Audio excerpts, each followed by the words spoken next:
Hello and good morning to all of you.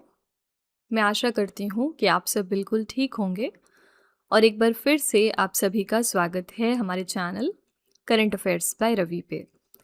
तो friends, ये है हमारी डेली करंट अफेयर्स की क्लासेस और यहाँ पर हम हर दिन मोस्ट इम्पॉर्टेंट 15 करंट अफेयर्स को डिस्कस करते हैं, डिटेल्ड एक्सप्लेनेशन और रिवीजन को इंक्लूड करते हुए। आज की क्लास में हम चर्चा करेंगे 24 जून 2026 के 15 मोस्ट इम्पॉर्टेंट न्यूज़ के बारे में। तो अगर आप किसी भी वनडे एग्जाम की तैयारी कर रहे हैं तो करंट अफेयर्स को बेस्ट तरीके से पढ़ने के लिए आप हमारे चैनल को फॉलो कर सकते हैं। यहाँ पर हम आपको डेली करंट अफेयर्स के साथ साथ वीकली करंट अफेयर्स और मंथली करंट अफेयर्स के भी सेशंस प्रोवाइड करते हैं और हम बेस्ट कोशिश करते हैं कि आपका हम मिनिमम टाइम लेते हुए आपको मैक्सिमम आउटपुट प्रोवाइड कर सकें। तो आप देख सकते हैं कि बहुत सारे स्टूडेंट्स का कॉन्फिडेंस बूस्ट हुआ हमारे इन सेशंस को देखने के बाद और धीरे धीरे करके उनके मॉक टेस्ट और एग्जामिनेशंस में करंट अफेयर्स के सेक्शन में मार्क्स भी इंप्रूव होने लगे।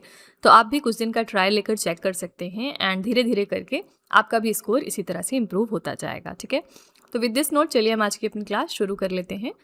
हमारी सेशन की शुरुआत होती है क्विक रिवीजन के साथ। मीन्स हमने एक दिन पहले जो 15 करंट अफेयर्स डिटेल में किए होते हैं उनको हम अगले दिन दोबारा से वन लाइनर फॉर्मेट में रिवाइज करते हैं।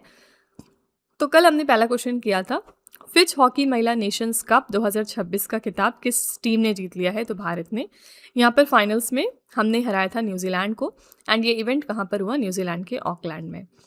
नेक्स्ट है, भौतिकी के क्षेत्र में वुल्फ पुरस्कार 2026 पाने वाले भारतीय मूल के पहले व्यक्ति कौन बन गए? इनका नाम है प्रोफेसर जैनेंद्र के जैन। अगला है, जून 2026 में केंद्रीय वित्त मंत्रालय ने भारत की 28वीं नवरत्न कंपनी का दर्जा किसे प्रदान किया है? तो चेन्नई पेट्रोलियम कॉर्पोरेशन लिमिटेड को। अगला है, जून 2026 में भारत का पहला सात्विक सूचकांक BSE सात्विक 100 किस कंपनी ने लॉन्च कर दिया? तो BSE index services private limited ने। नेक्स्ट है, अनुसूचित जाति और अन्य पिछड़ा वर्ग के छात्रों के लिए छात्रवृत्ति आवेदन में निवास प्रमाण पत्र की अनिवार्यता को समाप्त करने के लिए उमंग प्लेटफॉर्म पर सेतु पोर्टल किसने लॉन्च किया? तो सामाजिक न्याय एवं अधिकारिता विभाग ने। नेक्स्ट है, कतर में आयोजित दोहा डायमंड लीग 2026 में नीरज चोपड़ा ने पुरुषों की भाला फेंक स्पर्धा में 85.69 मीटर के थ्रो के साथ कौन सा स्थान प्राप्त कर लिया है? तो चौथा। पहला स्थान यहाँ पर मिला था रुमेश थरंगा पथिराज को, जो कि श्रीलंका को बिलोंग करते हैं। इनका थ्रो था 88.68 मीटर का। नेक्स्ट है, पहले भारतीय एथलेटिक्स पुरस्कार समारोह 2025 सर्वश्रेष्ठ पुरुष एथलीट ऑफ द ईयर का पुरस्कार किसने जीता है इस इवेंट में? तो नीरज चोपड़ा ने। और सर्वश्रेष्ठ महिला एथलीट साबित हुई पारुल चौधरी। नेक्स्ट है, 12वां अंतर्राष्ट्रीय योग दिवस 2026 हमने कब मनाया? 21 जून को। इस साल की हमारी थीम थी स्वस्थ आयु के लिए योग।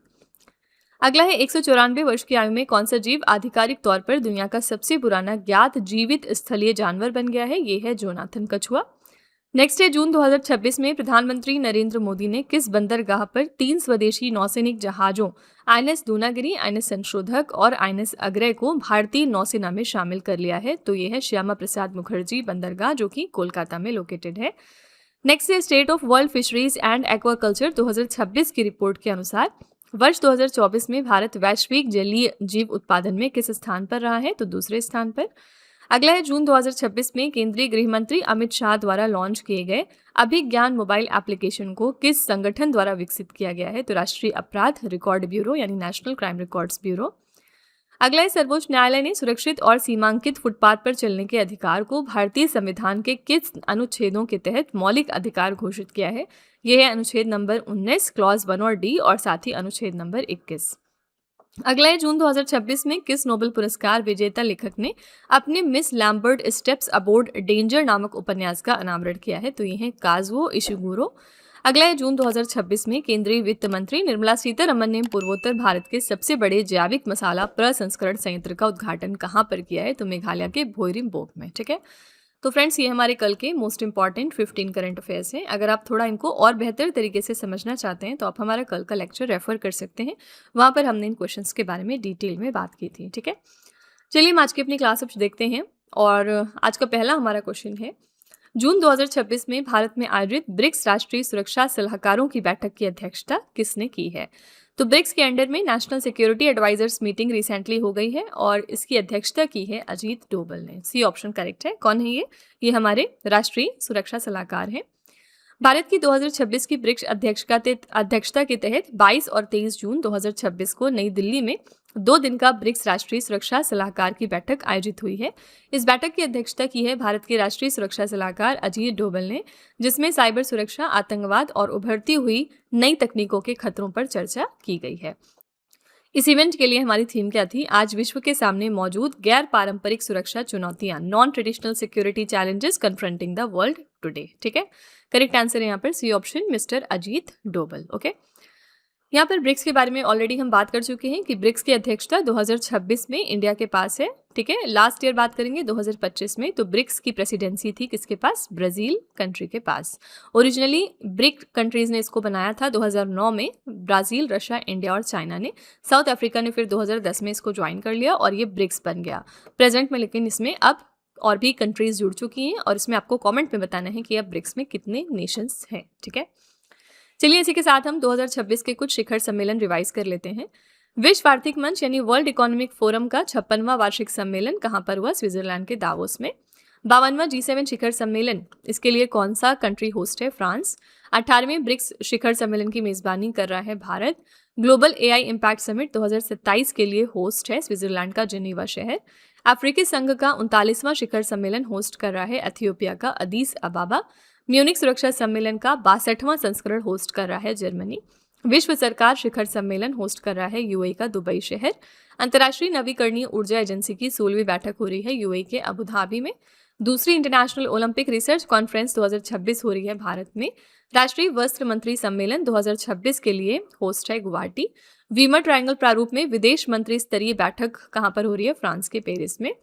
भारत विद्युत शिखर सम्मेलन 2026 के लिए वेन्यू है नई दिल्ली और संयुक्त राष्ट्र जैव विविधता सम्मेलन 2026 के लिए होस्ट है आर्मेनिया का येरेवन शहर। ठीक है, तो ये 2026 के हमारे कुछ इंपॉर्टेंट शिखर सम्मेलन हो गए। क्वेश्चन नंबर 2 है, किस मंत्रालय ने उत्तर प्रदेश के धनावरा स्थित भारत की पहली निजी हाइब्रिड 2G एथेनॉल परियोजना के लिए 150 करोड़ रुपए की सहायता को मंजूरी दे दी है? कौन सी मिनिस्ट्री है जिसने financial assistance of 150 crore rupees approve किए हैं इंडिया के first private hybrid 2G ethanol project के लिए? आंसर यहाँ पर हो जाएगा ministry of petroleum and natural gas, यानी पेट्रोलियम और प्राकृतिक गैस मंत्रालय।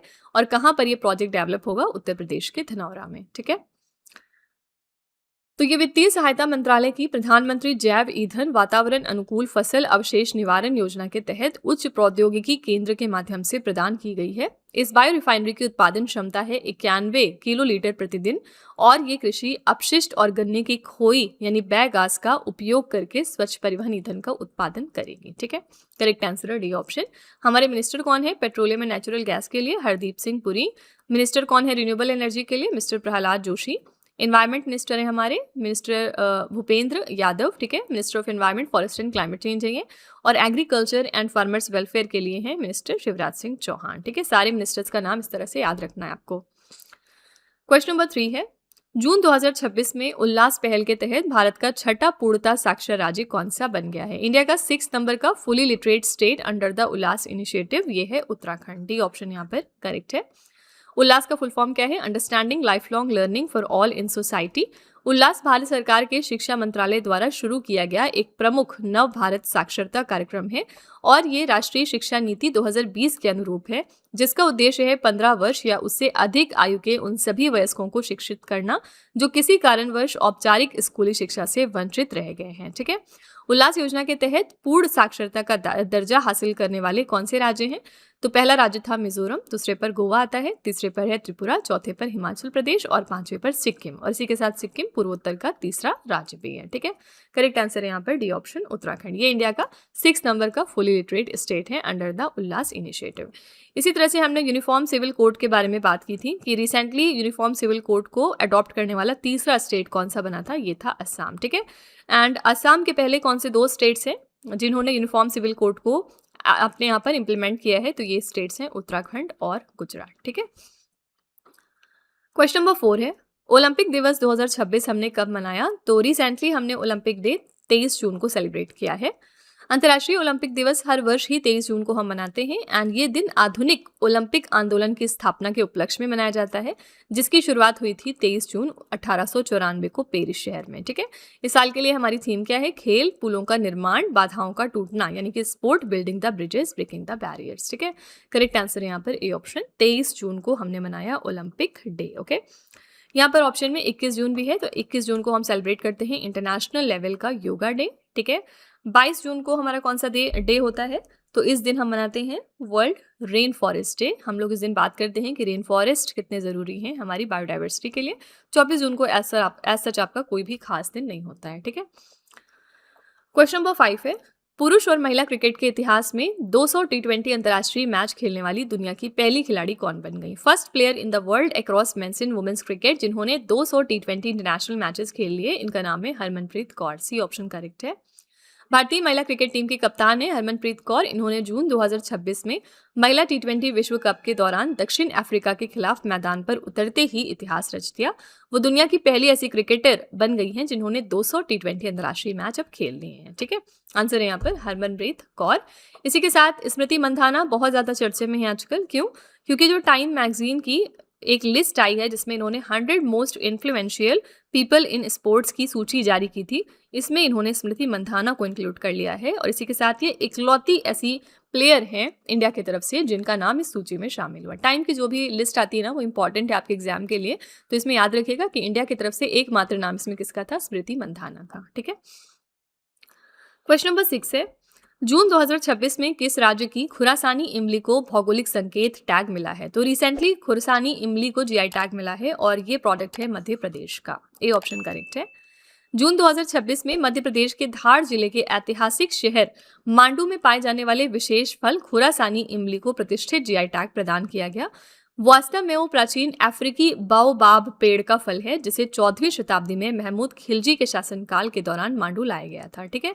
जीआई टैग के बारे में बात करेंगे तो जीआई टैग वस्तुओं के भौगोलिक संकेत पंजीकरण और संरक्षण अधिनियम 1999 के तहत उन उत्पादों को प्रदान किया जाता है जिनमें विशिष्ट भौगोलिक क्षेत्र से जुड़े गुण या विशेषताएं होती हैं, ठीक है।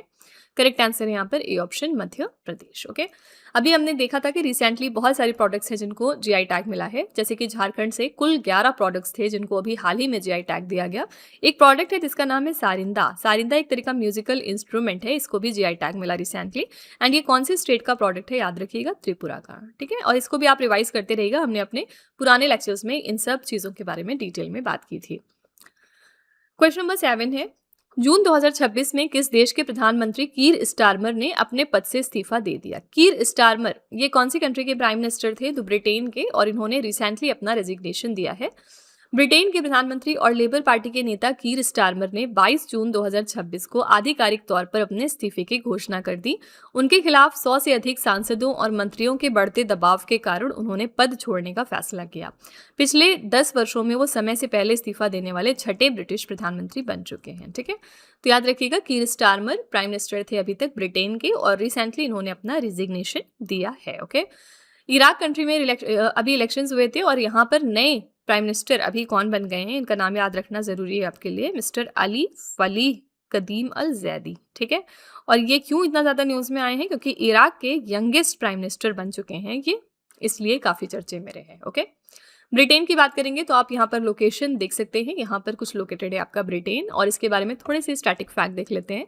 यूरोप महाद्वीप पर स्थित ये एक देश है, राजधानी है लंदन, मुद्रा चलती है यहाँ पर पाउंड स्टर्लिंग। ब्रिटेन की राजधानी लंदन, ये किस नदी के तट पर स्थित है? तो थेम्स। ब्रिटिश भारत के अंतिम गवर्नर जनरल कौन थे? इनका नाम था लॉर्ड माउंटबेटन। भारत का नियंत्रण ईस्ट इंडिया कंपनी से ब्रिटिश क्राउन को हस्तांतरित कब किया गया था? 2 अगस्त 1858 को। भारत में ब्रिटिश शासन का अंत हुआ था 1947 में। भारतीय स्वतंत्रता के समय ब्रिटिश सम्राट थे जॉर्ज 6। भारतीय संविधान के कई प्रावधान ब्रिटेन के संविधान से हमने लिए हैं, जैसे कि संसदीय प्रणाली, सरकार का संसदीय रूप, द्विसदनात्मक प्रणाली, मंत्रिमंडल प्रणाली, संसदीय विशेषाधिकार, कानून का शासन और राज्यपाल का कार्यालय, ठीक है। क्वेश्चन नंबर 8 है, जून 2026 में केंद्र सरकार द्वारा 3 साल के लिए पुनः नियुक्त किए गए भारत के सॉलिसिटर जनरल कौन है? अभी हमारे सॉलिसिटर जनरल फिलहाल कौन थे? तो मिस्टर तुषार मेहता, और एक बार फिर से इनको रीअपॉइंट कर दिया गया है 3 ईयर टेन्योर के लिए, ठीक है। कैबिनेट की नियुक्ति समिति ने वरिष्ठ अधिवक्ता तुषार मेहता को भारत के सॉलिसिटर जनरल के रूप में लगातार चौथी बार 3 साल के नए कार्यकाल की मंजूरी दे दी। वो अब 1 जुलाई 2026 से 30 जून 2029 तक के लिए भारत के सॉलिसिटर जनरल के पद पर बने रहेंगे। सॉलिसिटर जनरल अटॉर्नी जनरल के बाद भारत सरकार के दूसरे सबसे वरिष्ठ विधि अधिकारी होते हैं, ठीक है। तो याद रखिएगा, हमारे पहले से सॉलिसिटर जनरल थे तुषार मेहता, एक बार फिर से इनका टेन्योर बढ़ा दिया गया है। क्वेश्चन नंबर 9 है, भारतीय वायुसेना ने किस देश से नौसेवानिवृत्त सेपेकैट जगुआर लड़ाकू विमान खरीदने का फैसला किया है? तो इंडियन एयरफोर्स ने डिसाइड किया है कि वो 9 retired SEPECAT Jaguar fighter jets purchase करेंगे ब्रिटेन से। ठीक है, डी ऑप्शन यहाँ पर करेक्ट है। भारतीय वायुसेना ब्रिटेन से 9 सेवानिवृत्त जगुआर लड़ाकू विमानों का अधिग्रहण कर रही है। इन विमानों के को उड़ाने के लिए नहीं बल्कि विमानों के पुर्जे निकालने के लिए खरीदा जा रहा है। ओके, क्या होता है ये कैनिबलाइजेशन? विमानन क्षेत्र में इस प्रक्रिया को कैनिबलाइजेशन कहते हैं, जिसमें सेवानिवृत्त विमानों के ढांचे को अलग करके उसके इंजन, एवियोनिक्स, लैंडिंग गियर और हाइड्रोलिक सिस्टम जैसे महत्वपूर्ण हिस्से चालू विमानों में लगाए जाते हैं। ठीक है, करेक्ट आंसर है यहाँ पर डी ऑप्शन ब्रिटेन। ओके, कब मनाते हैं इंडियन एयरफोर्स डे? तो हर साल इंडियन एयरफोर्स डे होता है आपका 8 अक्टूबर को। ठीक है, कमेंट सेक्शन में लिखिएगा कि इंडियन नेवी डे हम कब सेलिब्रेट करते हैं। क्वेश्चन नंबर 10 है, चीन के शांग्यू में आयोजित एशियन रिले चैंपियनशिप 2026 में भारतीय महिला टीम ने 4x100 मीटर रिले में कौन सा पदक जीता है? तो इंडियन वुमेन्स टीम ने इस चैंपियनशिप में रिसेंटली गोल्ड मेडल जीत लिया। ठीक है, और ये चैंपियनशिप कहाँ पर हुई है? चाइना में। भारतीय महिला टीम ने 43.85 सेकंड का समय लेकर इस स्पर्धा में पहला स्थान हासिल किया है, जो टीम का इस सीजन का सर्वश्रेष्ठ प्रदर्शन भी साबित हुआ। विजेता चौकड़ी देखेंगे तो स्वर्ण पदक जीतने वाली इस टीम में श्रावणी नंदा, स्नेहा शानुवल्ली, सुदेशना शिवंकर और तमन्ना शामिल थीं। भारत ने इस पूरी चैंपियनशिप में कुल 3 पदक जीते हैं। स्वर्ण पदक जीता इन्होंने महिला 4x100 मीटर रिले टीम में, रजत पदक जीता mixed 4x400 metre relay team में और कांस्य पदक जीता है mixed 4x100 metre relay team में। ठीक है, तो यहाँ पर करेक्ट आंसर है ए ऑप्शन, गोल्ड मेडल। इस चैंपियनशिप में हमने गोल्ड मेडल रिसेंटली जीता है। क्वेश्चन नंबर 11 है, किस भारतीय बल्लेबाज ने लिस्ट ए क्रिकेट इतिहास में सबसे तेज यानी 11 गेंदों में अर्धशतक बनाने का नया वर्ल्ड रिकॉर्ड बना लिया है? ये कौन से इंडिया के बैट्समैन हैं? इनका नाम है वैभव सूर्यवंशी। ठीक है, बी ऑप्शन करेक्ट है। भारत के युवा प्रतिभाशाली खिलाड़ी वैभव सूर्यवंशी ने भारत ए और श्रीलंका ए के बीच खेले गए त्रिपक्षीय क्रिकेट सीरीज के फाइनल्स में लिस्ट ए क्रिकेट में सबसे तेज अर्धशतक बनाने का रिकॉर्ड क्रिएट कर लिया। उन्होंने रंगिरी दम्बुल्ला अंतर्राष्ट्रीय स्टेडियम में सिर्फ 11 गेंदों में अर्धशतक पूरा किया और 20 साल पुराने कौशल्या वीरत्ने के 12 गेंदों में अर्धशतक बनाने का वर्ल्ड रिकॉर्ड तोड़ दिया है। ठीक है, करेक्ट आंसर यहाँ पर B option, Vaibhav Suryavanshi. Next है, भारतीय मानक ब्यूरो से एक साथ 4 अंतर्राष्ट्रीय आईएसओ प्रमाण पत्र प्राप्त करने वाला भारत का पहला विश्वविद्यालय कौन सा बन गया है? तो ब्यूरो ऑफ इंडियन स्टैंडर्ड से एक साथ 4 तरह के इंटरनेशनल आईएसओ सर्टिफिकेशन रिसीव करने वाली यूनिवर्सिटी इंडिया की बन गई है तेलंगाना की उस्मानिया विश्वविद्यालय। ठीक है, सी ऑप्शन यहाँ पर करेक्ट है। हैदराबाद में स्थित उस्मानिया विश्वविद्यालय एक साथ 4 अंतर्राष्ट्रीय मानकीकरण संगठन प्रमाण पत्र हासिल करने वाला भारत का पहला विश्वविद्यालय बना। यह सम्मान भारतीय मानक ब्यूरो द्वारा विश्वविद्यालय के प्रबंधन प्रणालियों और प्रक्रियाओं के कड़े मूल्यांकन के बाद दिया गया। ठीक है, किन 4 श्रेणियों में मिला है सर्टिफिकेशन? पहला है शैक्षणिक प्रशासन यानी एजुकेशन, एकेडमिक एडमिनिस्ट्रेशन। दूसरा है पर्यावरण प्रबंधन, तीसरा है ऊर्जा दक्षता और चौथा है खाद्य सुरक्षा प्रथाएं। ठीक है, करेक्ट आंसर है यहाँ पर सी ऑप्शन। यहाँ पर तेलंगाना के उस्मानिया विश्वविद्यालय को ये 4 तरीके के इंटरनेशनल आईएसओ सर्टिफिकेशंस मिले हैं from the bureau of Indian standard. Recently IIT Delhi news में था, किस वजह से? क्योंकि जो ग्लोबल यूनिवर्सिटी रैंकिंग जारी की गई है उसमें आईआईटी दिल्ली इंडिया की तरफ से टॉप मोस्ट यूनिवर्सिटी साबित हुई, यानी इंडिया की तरफ से इसकी रैंक थी फर्स्ट। ग्लोबल लेवल पर देखेंगे तो इसकी रैंक थी 118। ये रैंकिंग याद रखिएगा। ठीक है, क्वेश्चन नंबर 13 है, 19वें मुंबई इंटरनेशनल फिल्म फेस्टिवल में किस वृत्त चित्र फिल्म को सर्वश्रेष्ठ वृत्त चित्र के लिए प्रतिष्ठित गोल्डन कोंच पुरस्कार प्रदान किया गया? तो गोल्डन कोंच अवार्ड रिसेंटली मिला है सिल्वर डॉक्यूमेंट्री को। ये पोलैंड की एक फिल्म है और कहाँ पर मिला है? तो 19th edition of Mumbai international film festival में। तो ये 19वां एडिशन था मुंबई अंतर्राष्ट्रीय फिल्म महोत्सव का। इसमें पॉलिश वृत्तचित्र सिल्वर को सर्वश्रेष्ठ अंतर्राष्ट्रीय वृत्तचित्र फिल्म श्रेणी के तहत गोल्डन कोंच पुरस्कार दिया गया और नतालिया कोनियार्ड्स द्वारा निर्देशित ये फिल्म गरीबी, श्रम और मानवीय गरिमा का एक काव्यात्मक विश्लेषण प्रस्तुत करती है। ठीक है, अन्य पुरस्कार विजेता देखेंगे तो सर्वश्रेष्ठ अंतर्राष्ट्रीय लघु कथा सिल्वर कोंच पुरस्कार मिला अंडर द स्नो को। ये ईरान की मूवी थी, नफीजे जारे द्वारा ही निर्देशित है। सर्वश्रेष्ठ एनिमेशन फिल्म सिल्वर कोंच दिया गया मायाज सॉन्ग को, जर्मनी से है ये। निर्देशक हैं इसके फ्रांसिस्का शोनेनबर्गर और जयकृष्णन सुब्रमण्यन। ठीक है, तो ये वाली कैटेगरी याद रखिएगा, इस मूवी को ये ऑनर दिया गया। क्वेश्चन नंबर 14 है, जून 2026 में केंद्रीय मंत्री अमित शाह ने किस शहर में नाफेक्स.इन नीलामी पोर्टल और नाफेद कल्याण छात्रवृत्ति का शुभारंभ कर दिया है? तो नाफेक्स.इन ऑक्शन पोर्टल साथ ही नाफेद कल्याण स्कॉलरशिप का इनॉग्रेशन रिसेंटली कहां पर हो गया? आंसर है नई दिल्ली में। सी ऑप्शन करेक्ट है। सहकारिता मंत्री अमित शाह ने नई दिल्ली के अटल अक्षय ऊर्जा भवन में नाफेक्स.in नीलामी पोर्टल और नाफेद कल्याण छात्रवृत्ति का शुभारंभ किया है। नाफेक्स.in पोर्टल के बारे में बात करेंगे तो ये भारतीय राष्ट्रीय कृषि सहकारी विपणन संगठन यानी नाफेद का कृषि उत्पादों के लिए एक विशेष डिजिटल नीलामी पोर्टल है। नाफेद कल्याण छात्रवृत्ति की बात करेंगे तो ये किसानों के बच्चों को वित्तीय सहायता प्रदान करने वाली एक समर्पित कल्याणकारी योजना है। इसका मुख्य उद्देश्य है कृषि समुदाय की शिक्षा का समर्थन करना। ठीक है, करेक्ट आंसर है सी ऑप्शन, नई दिल्ली। क्वेश्चन नंबर 15 है, जून 2026 में विश्व बैंक ने हरियाणा को जल क्षेत्र में आत्मनिर्भर बनाने के उद्देश्य से शुरू की गई जल संरक्षित हरियाणा परियोजना के तहत कितनी राशि के ऋण को मंजूरी दे दी है? तो वर्ल्ड बैंक यहाँ पर कितना अमाउंट प्रोवाइड करेगा हरियाणा को? आंसर है 4000 करोड़ रुपए, ए ऑप्शन करेक्ट है। विश्व बैंक ने जल संरक्षित हरियाणा परियोजना के तहत हरियाणा को जल क्षेत्र में आत्मनिर्भर बनाने के लिए 4000 करोड़ रुपए के ऋण की मंजूरी दे दी है। इस संपूर्ण परियोजना की कुल लागत 5714 करोड़ रुपए है।